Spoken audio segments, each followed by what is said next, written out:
ഇത് ശ്രദ്ധിച്ചു വെച്ചേക്ക്, അടുത്ത ആഴ്ച എനിക്ക് ഭ്രാന്താന്ന് പറഞ്ഞ് ട്രോള് വരും, അപ്പൊ നിങ്ങൾക്ക് ചിരിക്കാന്ന് പറയും. നിങ്ങൾ വെറുതെ ശബ്ദഘോഷം മുഴക്കുന്നതിന് പകരം പറയുന്നതിലൊരു ഉള്ളടക്കം ഉണ്ടാവണം. പല പ്രസംഗകരും ചെയ്യുന്ന കാര്യം വളരെ ഒച്ചത്തിൽ സംസാരിക്കുക.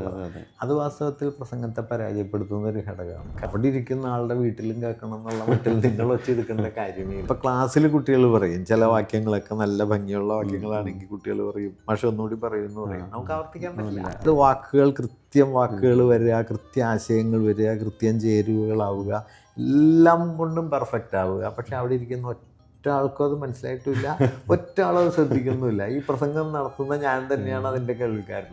സുനിൽ ഉൾപ്പെടെയുള്ള ആളുകൾ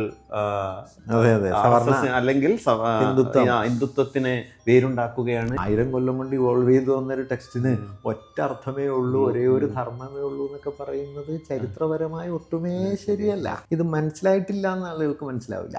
ചില സന്ദർഭങ്ങളിൽ ഇത് കൈവിട്ടു പോകും. എന്താ മീഡിയോക്രിറ്റി സാർവത്രികമായി മൊത്തത്തിൽ. അപ്പൊ ഒറ്റ കേൾവിക്ക് ഒരാൾക്കും മനസ്സിലാവാത്തതെല്ലാം വിഡിത്താണെന്ന് വിധിക്കാൻ ആളുകൾക്ക് മടിയില്ലാണ്ടായി. ഞാൻ എൻ്റെ പ്രസംഗത്തെ കാണുന്നത് ഒരു പൊതുസമൂഹത്തിൻ്റെ ജനാധിപത്യത്തിനും നീതിക്കും സ്വാതന്ത്ര്യത്തിനും ഒക്കെ വേണ്ടിയിട്ടുള്ള ഒരു സമരത്തിൻ്റെ ഭാഗം എന്നുള്ള നിലയിലാണ്. ഇങ്ങനെയാണ് നമ്മുടെ രാജ്യം. വളരെ ഭദ്രാണെന്ന് കരുതുമ്പോൾ അത് പൊട്ടി വീഴും.